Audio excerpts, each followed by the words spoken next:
Welcome to the New Books Network. Welcome to New Books in Politics and Polemics, a channel on the New Books Network. I'm your host, Dr. Kirk Megu. I'm also the Public Relations Officer of the United National Congress, the official opposition party in the Republic of Trinidad and Tobago in the Caribbean.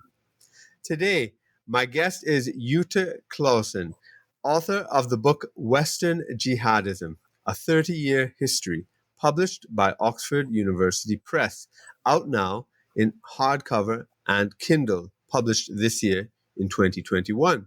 Welcome, Jytte. Thank you. Thank you for having me on your program.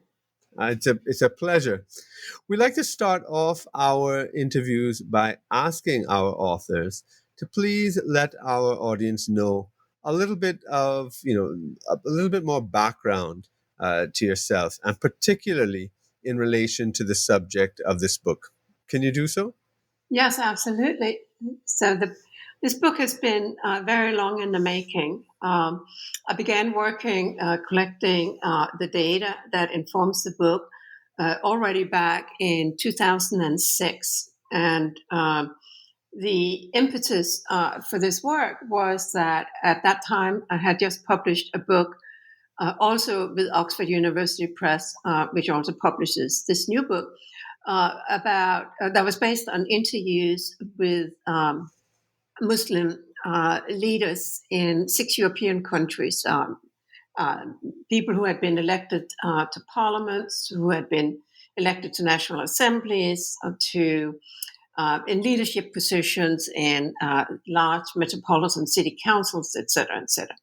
And this was a book that, in turn, had been motivated by my reaction against what became known as the Clash of Civilizations thesis, the argument that put forward by a Harvard professor, Samuel P. Huntington, who said that Muslims in the West were what he called an indigestible minority, who were incapable of integrating into liberal democracies because of their observance of faith, Islam, that precludes loyalty to secular constitutions.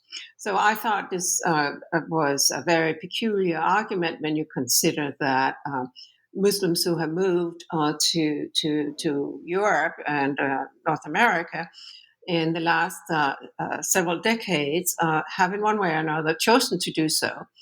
So I set out to actually find out what I call the Muslim political elite really want. And I found that there was, of course, no real conflict. They wanted pretty much the same for Muslims that everybody else wanted. They wanted education, integration, and but their argument was that constantly there were barriers being built around them, and it was a very tricky subject to discuss at that time. But the book was generally very well received, and I was happy. It was a very interesting research process. It was very enriching for myself. The experiences I had. I'm a political scientist, but for some odd reason, I had never really spent much time going and visiting parliamentarians in their offices in the national assemblies and parliaments. And in this case, for the research, I did do so. And in many cases, I had to start out by picking up my phone and calling people and saying, well, would you talk to me? I think perhaps you might be a Muslim, and I'm very interested in talking to Muslim parliamentarians. And so it was a really very rewarding research project. But what happened when the book was published was that there were some very angry reviewers who said, well, this is all very good, but the professor ignores that there are all of these elements of Islam that self-evidently have declared war on the West. And why isn't she writing about them? And so I decided, well, why didn't I should do that. And then, of course, what happened next was to discover that studying a clandestine terrorist organizations such as Al-Qaeda and its many followers in the West is not an easy thing to do because, being a terrorist organization, they work hard to keep things secret, and you can't. There are all sorts of restrictions on the type of research you can do. It's not up to me to go out and point at people and saying, well, I think you might be an extremist and possibly a terrorist. Will you talk to me? That's not a workable research methodology. So I had to come up with another way of collecting data. And I did. But it was a very time-consuming and intensive data collection process that I went through. I essentially used what in my field is called comparative historical sociology to develop a very comprehensive set of data about people with residence and citizenship in what I describe as Western countries, Australia, New Zealand, Europe, and North America, who have been either convicted or have died in pursuit of terrorist acts inspired by Al Qaeda.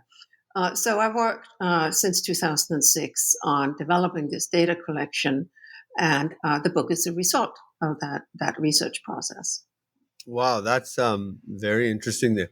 Could you describe the comparative historical sociology you're talking about, the sort of method or paradigm that you're using?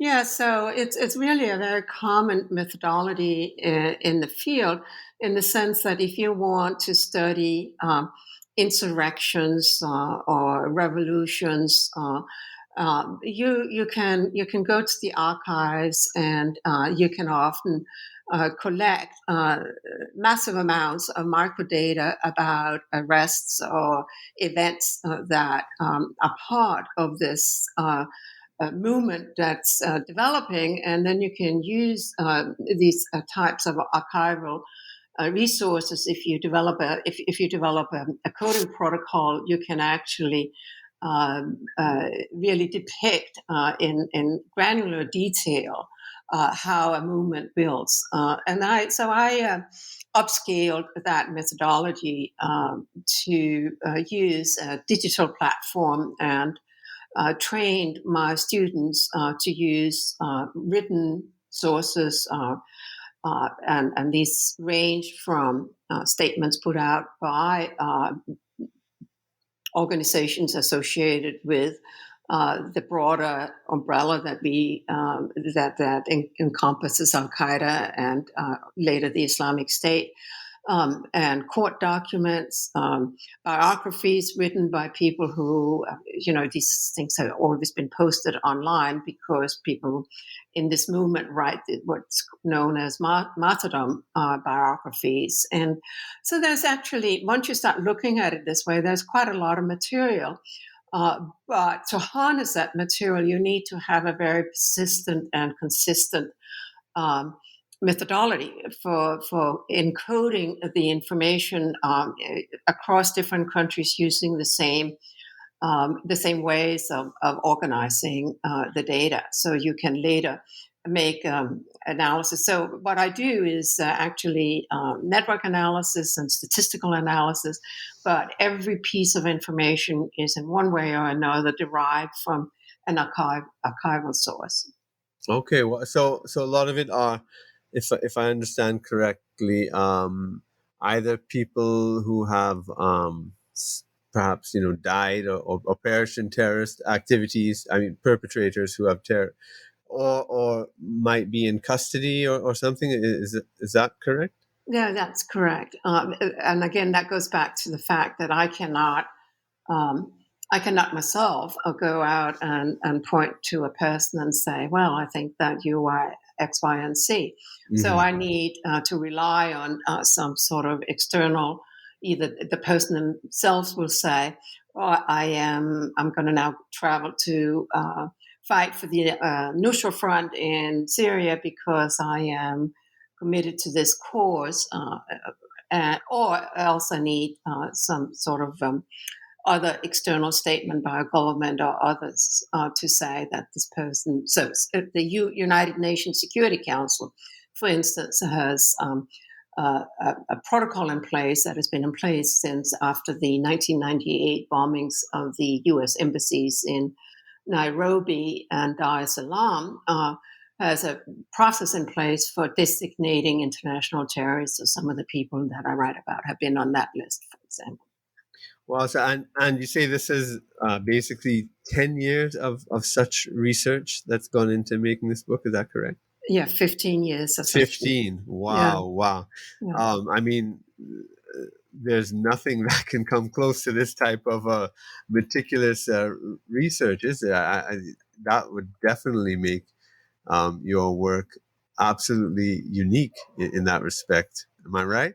Yes, it is. It is. It's a unique data collection. At the end of the day, um, I now have about 7,000 individuals in the data collection, but the book is based on a total of 6,500 people.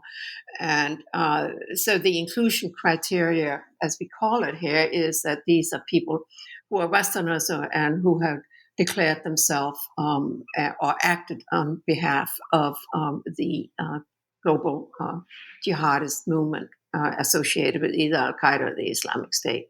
So it's a lot of data points, and so I collected data both about who they are, but also about things like which cities they lived in when they were radicalized, which organizations they affiliated themselves with, and what their actions were.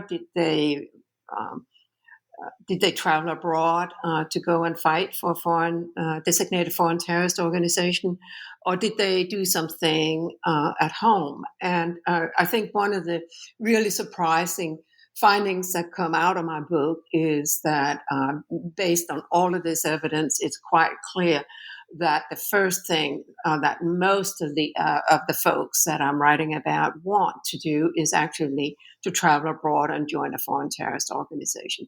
The first choice of action is not, as many people assume, to attack the so-called homeland, their own territory.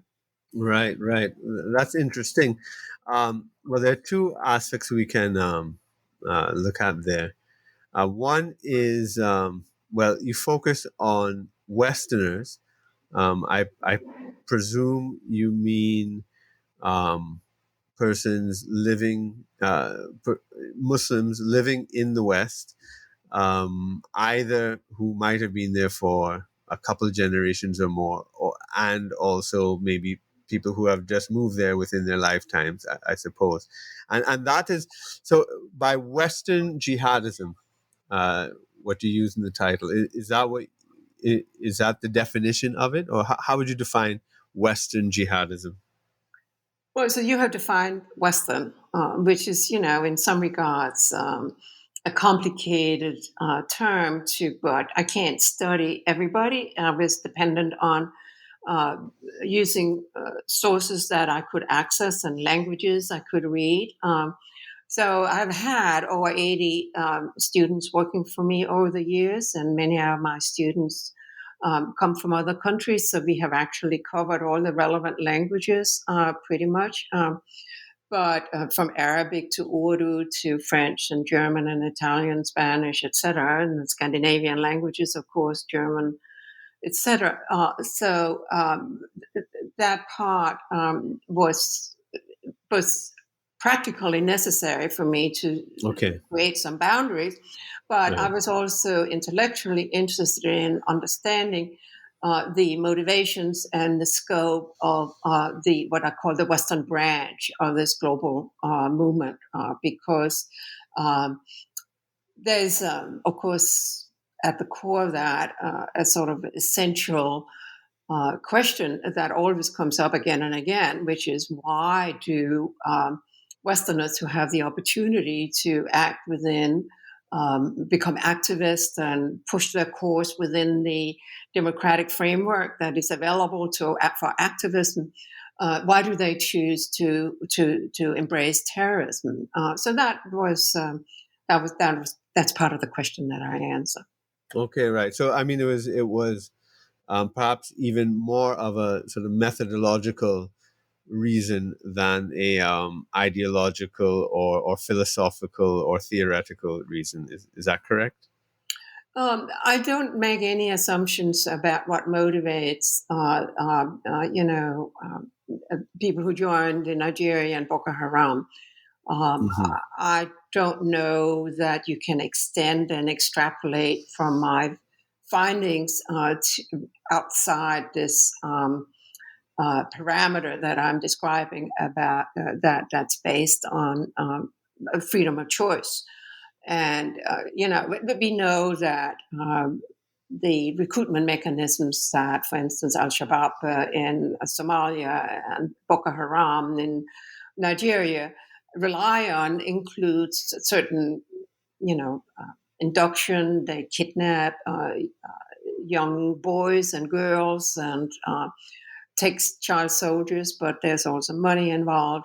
Those types of mechanisms obviously are not do not play a role in the countries that I have studied. So I did hinge this on the assumption of agency-free agency. I think you could say that there is a theoretical underpinning also for the boundary setting that I did.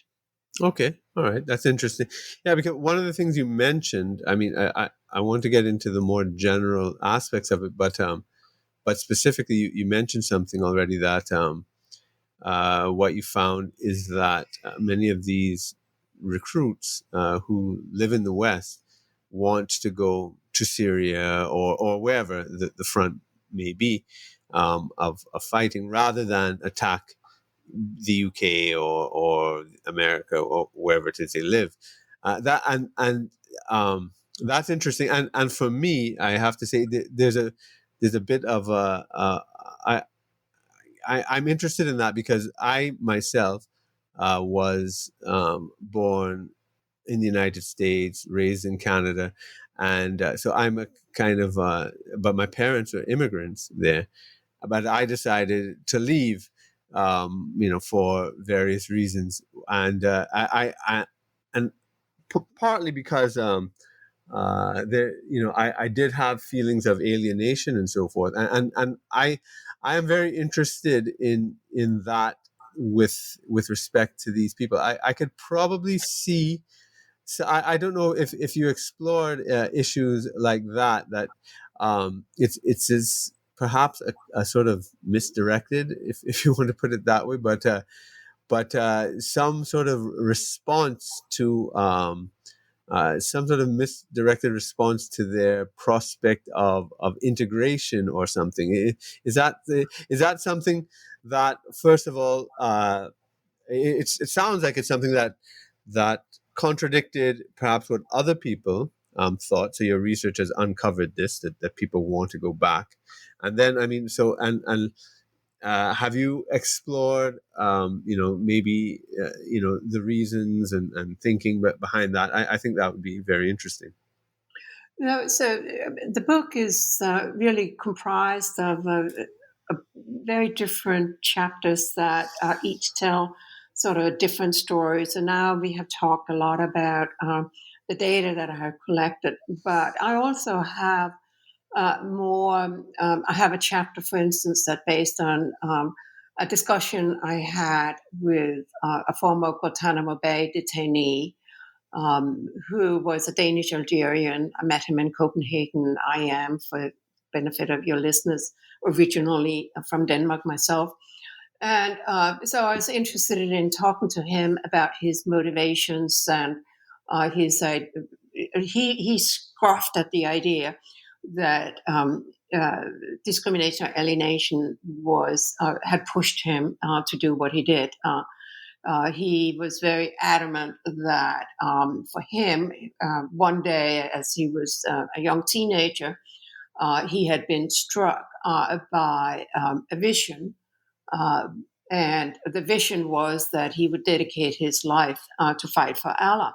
And if you talk to people who have joined this movement, they will all come up with these type of stories that one day they had this vision came to them, and they will all cite some type of divine experience.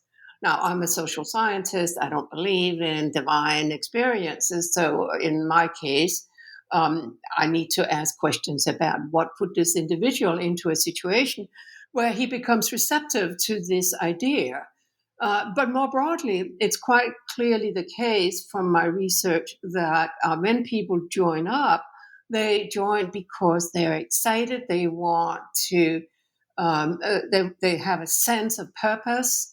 They are fired up by what we sometimes call perverse altruism. If you have young women coming from Bethnal Green in London going to Raqqa to join the morality police for the Islamic State, where they then put themselves in a situation where they go around and whip the local women for not wearing the mandated clothing. That is something we really need to wrap our heads around. That is an extraordinary phenomenon.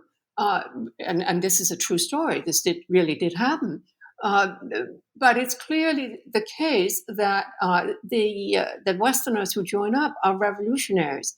They are committed to this revolution. Now, it should be said, and this is what is sometimes forgotten, that only a tiny, tiny minority ever were attracted by this type of revolutionary seal. But the Islamic State was also a special episode in the movement that I describe, in part because the Islamic State took control of territory and became a colonializing power. And it sent out the message anybody could come. Al-Qaeda back in the 1990s, when they had training camps in Afghanistan, were not interested in having teenage girls from Bethnal Green coming, flocking to Afghanistan. The Islamic State were happy to have them come and wanted them to come because they wanted to use them as part of a colonization project. And they wanted to hand them out as wives to reward the fighters. So in the 30 years that I describe, there are things that have changed, but I also describe some pretty consistent patterns. And one of those consistent patterns is that the people who join are really motivated by zeal rather than by anger. Okay, that's interesting. Just as an aside, are you familiar with Hanif Qureshi's short story and film "My Son the Fanatic"? Yes. Yeah. Yes. Was that relevant? Did you find that relevant to you at all? Actually, I use it in a course I teach. Right. Yes. Yeah. I find that fascinating myself. Yes. And for listeners who don't know, it's about a Pakistani immigrant who is quite liberal, smokes, drinks, has affairs, whatnot, and his son, who was born in the UK, is a Islamic fundamentalist and who thinks of his father as um, a sinner. I suppose I can't remember what the exact word would be in the Islamic lexicon, but a very, very interesting phenomenon there.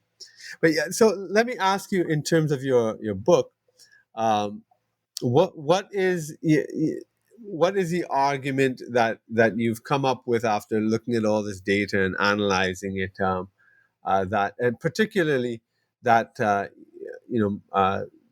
might upend or surprise or deepen the more common understandings of the development of Al Qaeda, ISIS, ISIL, etc. I think that maybe the most surprising conclusion to many of your listeners might be that I profoundly disagree and show that the assumptions that was established in the UK after the London Underground bombings in July 2005, that the perpetrators were young, angry, and Muslim, and that it was the experience of discrimination that had driven them to do what they did. was just a misdiagnosis. The reality is that attacks like the 9/11 attacks, but also like the 7/7 attacks and the follow-up attack that misfired because the bombs didn't work on July 21, because it also 2005. Those were paired incidents, but most people haven't heard about July 21 because it didn't go off. I mean, the young men went on the tube with their backpacks, but their backpacks bombs misfired. So everybody remembers the 7/7 bombers, but the 7/21 bombers are not remembered so much. The reality is that attacks like those were all in the making for a long period of time. And Mohammed Siddiq Khan, who was really the quartermaster, the leader of the both of these two attacks, actually had gone to the training camps already before the 9/11 attacks, and was selected by a British Pakistani named Rashid Rauf out of the training camps that at that time he had actually first gone to a place in Pakistan, and was then taken into Afghanistan and was given his mission. If you look back, it's obvious that there was a hand of Al Qaeda in all of this, because we later got the martyrdom videos that had been filmed long before the attacks were carried out. But if you start thinking about this in sequence and establish the historical sequence, it is quite clear that the initial motivations that were not that now we're going to go and attack the London Underground. That was that whole language about anger and everything we remember. That was the staging of the attack. That was the framing that was imposed upon the attack. All terrorism is in one way or another form for theater. So if you listen to what the terrorists say at the moment when they carry out the attack, when how they justify the attack, we should not confuse that with what was their original motivation for joining up. So the big argument in my book is that we have had this Western branch of terrorism developing because it was in the strategic interest of Al Qaeda and bin Laden to recruit Westerners to carry out things like the 7/7 bombings on their behalf.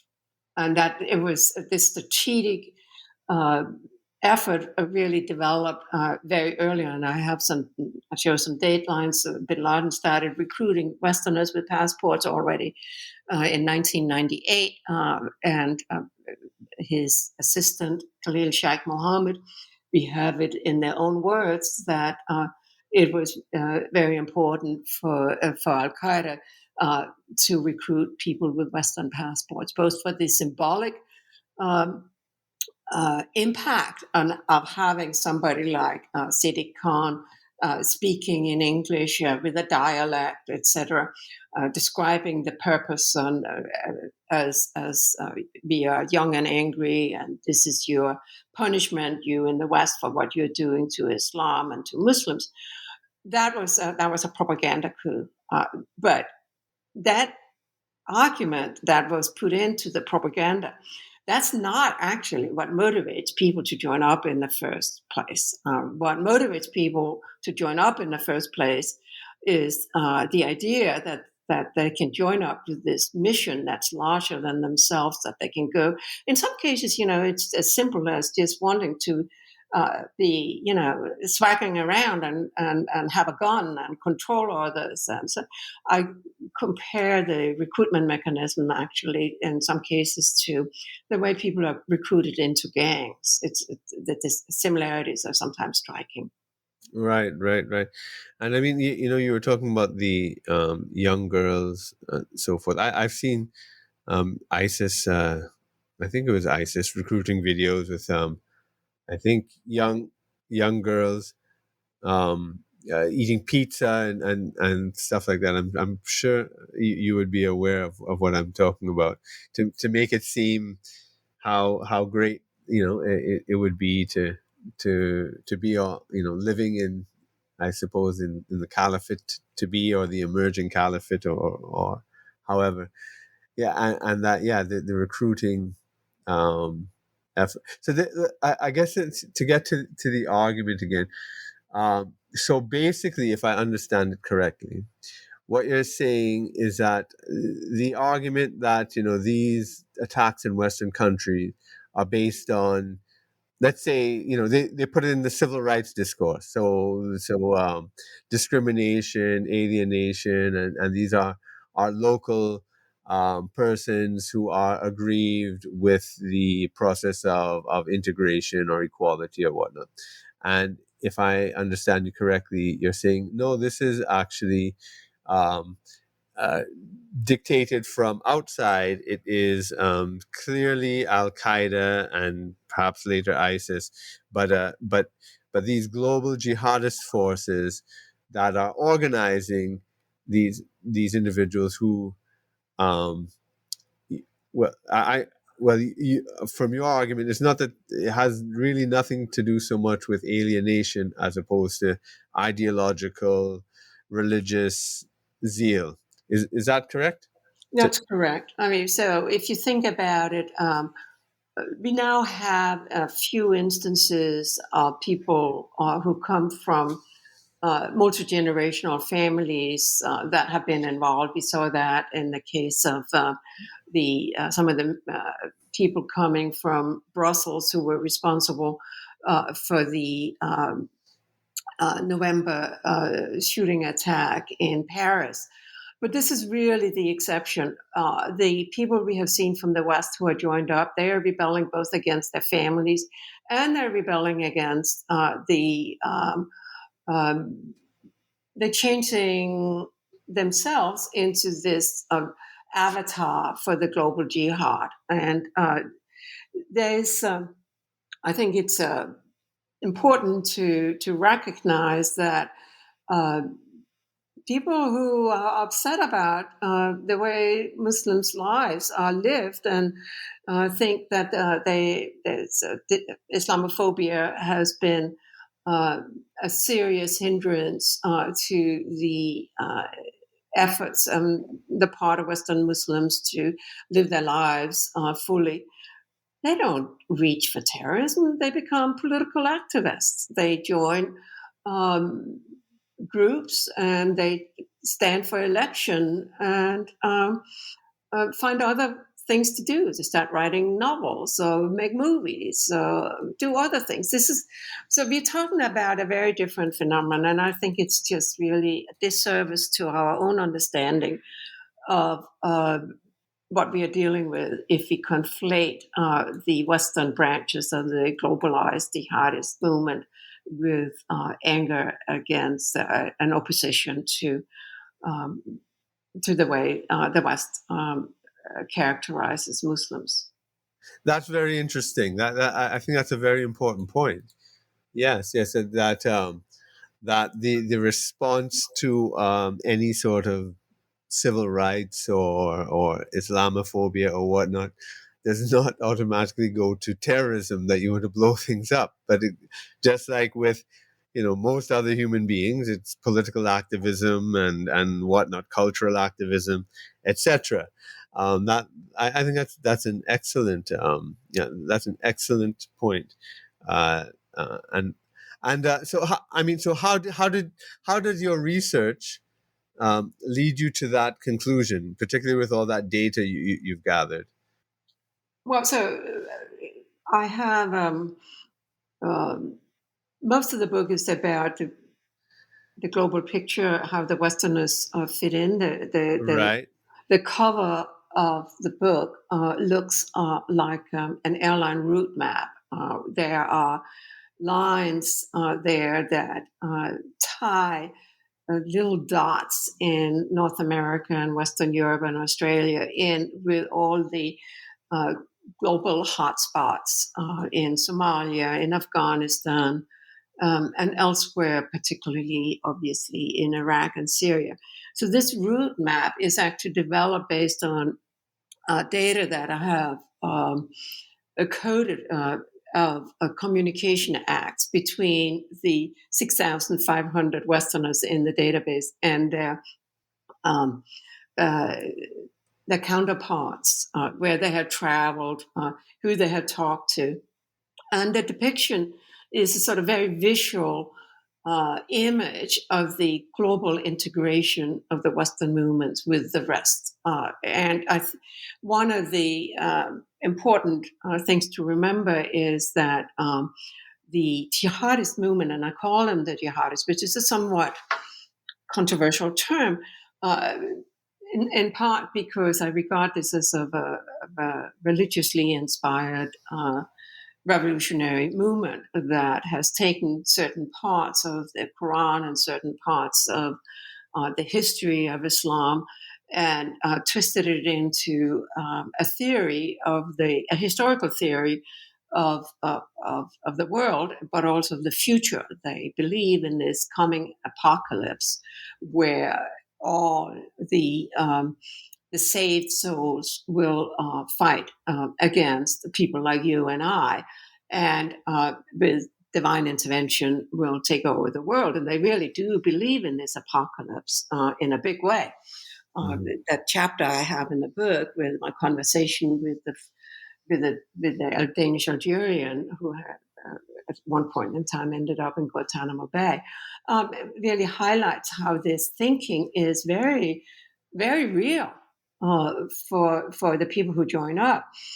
But it is a revolutionary movement in the sense that they thrive on globalization. If you think about nationalists, they mourn the erosion of borders caused by globalizations, but the jihadists celebrate the end of the nation state. Their ultimate goal is to upend every existing Muslim's country and create this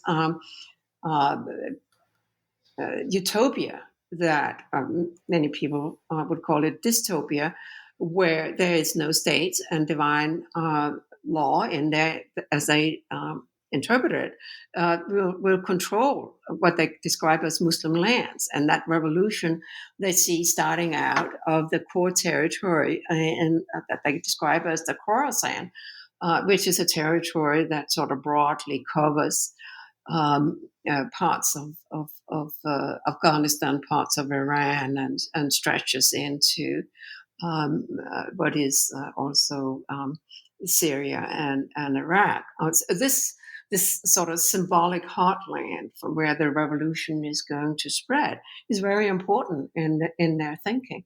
And that's why, when I talk about the Westerners, but I stress again and again that this is really a war to control the Muslim mind. It's a war over what Muslims do, and they seek to control what Muslims do and think about Islam. Yes. I mean, and I guess this also goes into, it. I suppose you can call it like a civil war within Islam, and then in all the mosques all over the world, the Salafists and control over the sort of ideology. I don't know if you get into that so much in your studies at all. Do you? And I was more interested in what do they actually themselves believe. I Right. describe what my approach as what I call a behavioralist approach.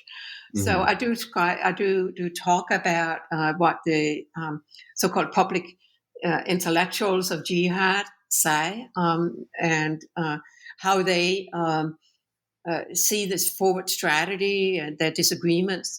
These are people who are very they always disagree with each other. Yes. One of my points is, though, that I think we have sometimes overestimated that how important their disputations are of each other's point. At the end of the day, they're actually quite good about following in line. They have a very acute sense of who the enemy is and who is the friend, and so even they're very forgiving if at some point in time a comrade in arms step over to the other side. So the split between the Islamic State and Al-Qaeda is very interesting in that regard, because at the top level, it was a very deadly disagreement. The Islamic State sent suicide teams in to kill members of the Nusra Front and the Al-Qaeda affiliate in Syria, their top leaders. But when you look at the bottom, at the sort of down the pyramid of followers, this was a split that was very unwelcome. They described as fitna. Closed the door on this fitna again and again. You saw the recruiters in Western Europe say, close the door on this fitna. And many tried to have a foot in both camps as long as they possibly could. So I think that at the bottom of this chain of command, the activists actually will be happy to switch back and forth. We saw also we have seen efforts to the San Bernardino attackers dedicated their attack to both groups, to both Al-Qaeda and to the Islamic State. Right. Now, I mean, in the global situation right now, at least dominant in the consciousness, let's say mass media consciousness, Al-Qaeda and ISIS seem to have, been subdued. And I mean, because of Afghanistan, the withdrawal from Afghanistan, the Taliban is kind of resurfacing in terms of the mainstream discourse, at least. For people who may not be so familiar with all the details between, let's say, Al-Qaeda, ISIS, and the Taliban, what has your research uncovered to sort of help understand these groups and maybe even perhaps debunk some common understandings that people might have, and maybe what nuances or insights you provide into understanding where they are now, and where do they remain threats, etc. So most of my work on this relies on evidence and intelligence published by the United Nations Security Council's analysis team. I do not myself have the capabilities to really talk about what's going on in Afghanistan.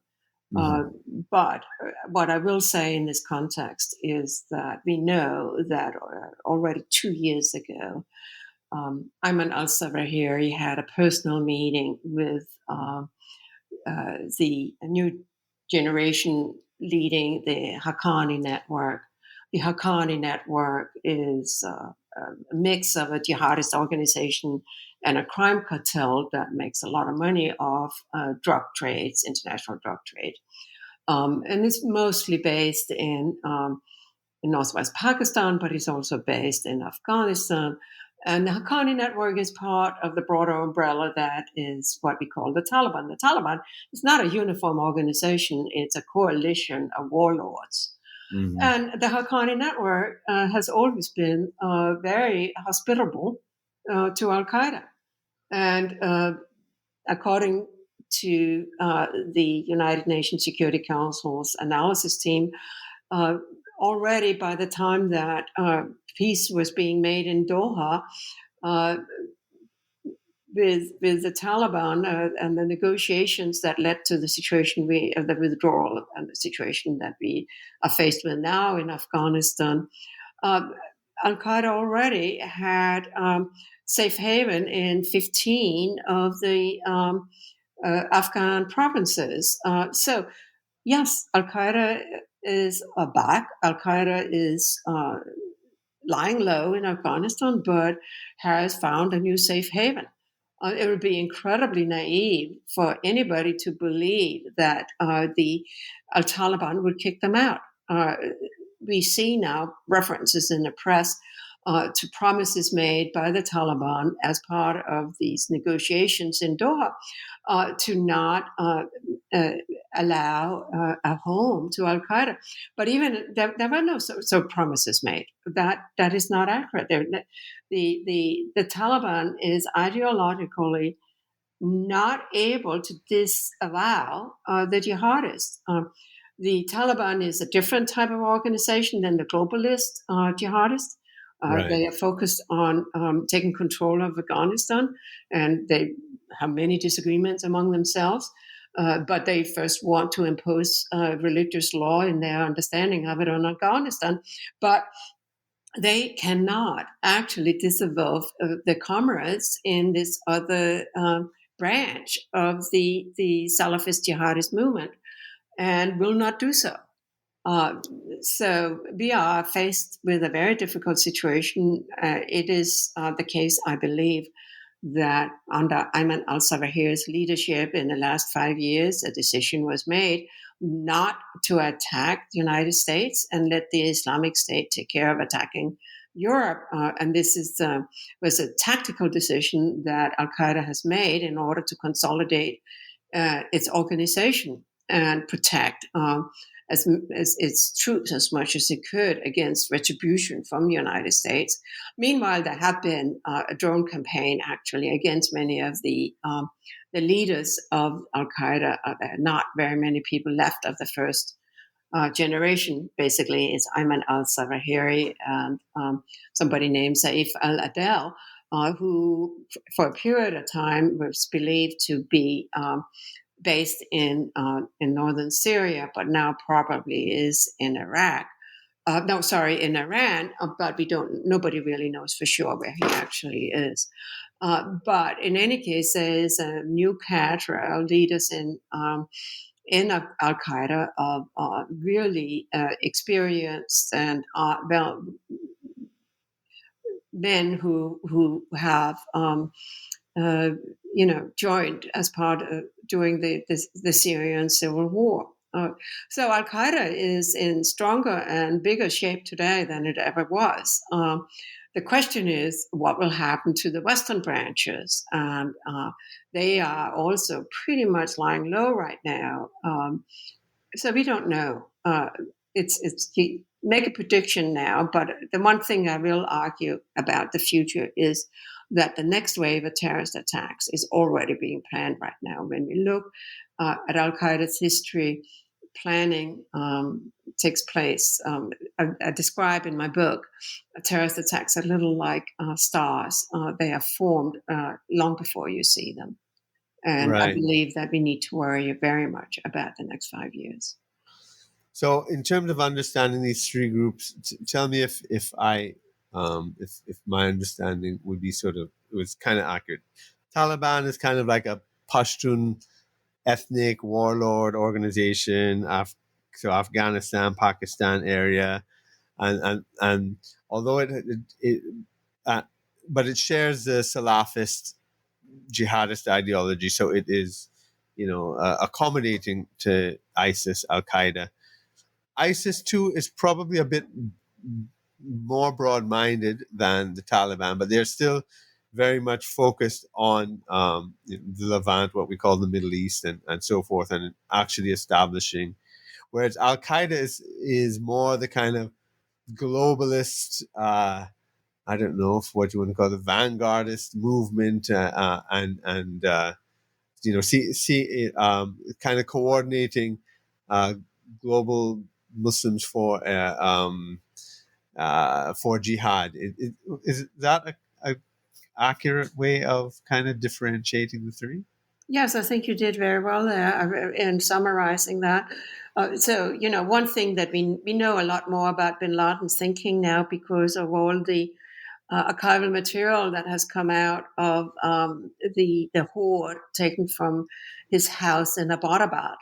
And when we read his letters, when we read his thinking, it is striking how secular his revolutionary zeal was, how much of it actually resembles the sort of basic avant-gardist proto-revolutionary movement. He was writing constantly about how the financial crisis for sure was a signal that the decline of the profits in the United States were going to take down the regime. Making me, when I was reading it, I was thinking, it's more of Lenin than I was thinking of a revolutionary Islamist, Mm-hmm. and his thinking always was that imperial powers could be brought down by a proto-Maoist strategy of insurrection and because the costs being imposed on the inflexible superpower would be such that it would bring down and cause the United States to withdraw. And, that's why people are saying rightly right now that the jihadists are jubilant. They consider the American withdrawal from Afghanistan as proof that bin Laden was right, that the imperialist power could not sustain the costs. Right. Now, the last chapter in your book is called "The Never-Ending Forever War." For the readers, could you just briefly tell us what you mean by that? Do you mean that this will never end, in your opinion? Well, it's tongue in cheek, Yeah.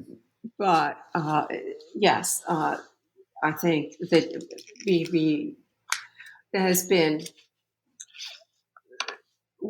the strategic thinking about how to deal with Al Qaeda has failed to grapple with the fact that this is a globalized non-state actor, and the constantly Al Qaeda has been underestimated, and so I warn against that.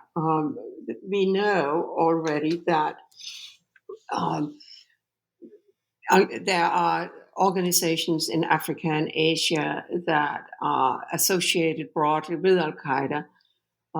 There is a sort of shift in Al Qaeda thinking from the glory days of bin Laden in the 1990s to thinking more about creating what they call localized emirates. It's sort of what I call a local global phenomenon where bastions is like a global checkboard where bastions are being created here and there. But on top of that, the global elite within the cadre, the commanders, are extremely well connected and hopscotch from one location to another, and they do communicate. There's no doubt that Ayman al-Zawahiri's ability to communicate with the troops was and has been deteriorating. There's been speculations that he was dead. Now, we did get over the weekend here a 9/11 anniversary greeting for Ayman al-Zawahiri. That doesn't definitively prove that he's currently alive, but there are references in what he says that show that he didn't die in November last year, as often assumed. So we don't know where he's based, and we don't know the extent to which he and his most intimate associates continue to call the shots. It's fair to assume that the control and command chains have deteriorated rather dramatically. But that doesn't mean that this isn't a coordinated movement. For one thing, the ideology has really an action plan embedded, and that in itself coordinate the move and provided a certain element of leadership very well. So I think that it's globalization creates an infrastructure for risk management and risk avoidance. And the strength of Al Qaeda has been that it's been able to harness globalization to build an organization. So that's why I say that this is something that's going to be with us for a long time. I mean, as it's a practical matter, Al Qaeda has already, with a 30-year history, by far exceeded the ordinary life expectancy of a terrorist organization. Right. So, I mean, I was going to ask you. I mean, it's maybe not possible to summarize your 15 years of intensive data gathering in this book so simply in a sentence, but if there's an overriding message that you want to leave your readers with, would that have been it? What you just said, that basically Al Qaeda is is embedded in a sense in globalization itself, and therefore is going to be with us for a long time. Is that the message you basically want to leave your readers with, or what? Yes, that's very well put. I mean, they fight not for control of a particular patch of land. They fight against the system of states, and they fight in Hmm. particular against the system of Muslim states. So they will thrive on territories where governments exercise poor control, and they will tie those types of hotspots together through a very elaborate and well-connected network cadre into a global organization. Oh, okay. All right. Well, uh, all right. That's very interesting. Before we close up, I just want to ask, are there any other projects you're working on right now that you'd like our audience to know about? Yeah, so I'm taking a rest now. This has been a big job pushing out Yeah. this book, but I'm very interested in trying to harness data science to develop profiles of how people become radicalized to a point of being able to kill in the name of an ideology. And so, one of the aspects of my work has been that I have shown or that we do actually see behavioral changes, that when people becoming a terrorist is learned behavior. It depends on opportunity to latch on to others, peer groups, but it also involves a remaking of the self into being capable of killing. Terrorists kill not to enrich themselves or because they're evil people. They kill for a purpose. We often describe them as evil. George Bush famously described Al Qaeda as evildoers. And for sure, terrorism has elements that we often will describe or be tempted to describe as evil. But that's exactly part of the message. They aim for this type of shock effect. So I'm very interested in seeing if we can generalize what I know about this process of becoming capable of carrying out violence in the name of an ideology across different ideologies to sort of create a behavioral profile of extremist radicalization leading to violence. So I did some work recently on a new group known as incels, the involuntary celibates. Hmm. They are really a challenge to our understanding of terrorism because nearly half of them they're very lethal. When they kill, they really kill large numbers of people often. But they also, generally speaking, mentally ill. Um, at least half of the people that I have studied have a mental health diagnosis before they go down the trajectory of actually committing violent incidents. So normally we regard terrorism as simply the opposite of mental illness. Yeah. You can't have um, Al Qaeda did not want to deal with mentally ill people.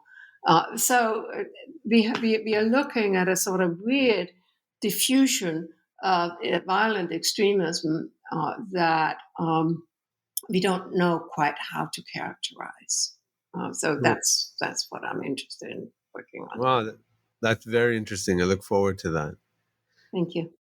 Thanks very much for this interview. It's been really informative and thought provoking. Once again, the book is Western Jihadism, a 30-year history. And we've been speaking to the author, Jytte Klausen. It's been a pleasure. Thank you for giving me opportunity to talk about my book. I'm grateful. And thanks also to you, our listeners. Make sure you sign up for our notifications so you don't miss any new interviews on this channel in future. I look forward to seeing you on the next episode.